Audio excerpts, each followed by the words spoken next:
இது ரெண்டு எதுடி நல்லா இருக்கு. புர்கா பாத்தீங்கன்னா பிளெயின் புர்காவும் நாங்க மேனுஃபேக்சர் பண்றோம். வெளியில வாங்கி விக்கல. இது ஃபிளார் நல்லா நிறைய வரும், ரொம்ப நல்லா இருக்கும். துணி வந்து இம்போர்ட்டட் துணி, நல்ல வருஷ கணக்கா ஆனாலும் உழைக்கும்.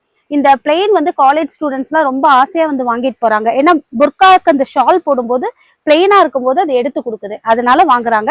இது சைஸ் 54ல இருந்து 60 வரைக்குமே நம்ம கிட்ட அவைலபிள் இருக்கு. வெட்டிங் கலெக்ஷனுக்காக ஹிஜாப் பின்ஸ்மே நாங்க கொண்டு வந்திருக்கோம். இதுல நிறைய கலெக்ஷன்ஸ் இருக்கு. கோல்டு கலர்ல வேணும்னா கோல்டும் பார்க்கலாம், மல்டி கலர்லயும் இருக்கு. கலருக்கு ஏத்த மாதிரி மாத்தி மாத்தி எடுத்துக்கலாம். இல்ல பாருங்க, ரோஸ் கோல்டுல நிறைய கலெக்ஷன்ஸ் இருக்கு. இது எல்லாமே ரோஸ் கோல்டு தான். இது ரெண்டு எதுடி நல்லா இருக்கு. இதான் ரைட். இதுவா? இது அப்ப ரெண்டையும் எடுத்துக்கிறேன். ரோஸ் கோல்டு இது எடுக்கவா? இதா ரெண்டு போதுமா? எவ்வளவுமா எடுப்பீங்க? ஓ ரேட் பரவாயில்ல, கம்மியா தான் இருக்கு, பரவாயில்ல எடுத்துக்கோங்க. இது நல்லா இருக்கு, சூப்பரா இருக்கு. இது 3 எடுத்துக்கிறேன் எனக்கு. ஓகே. இன்னும் கூட பார்க்கலாம், பாஸ்கெட் ஃபுல்லா இருக்கு. இல்ல போதும் எனக்கு.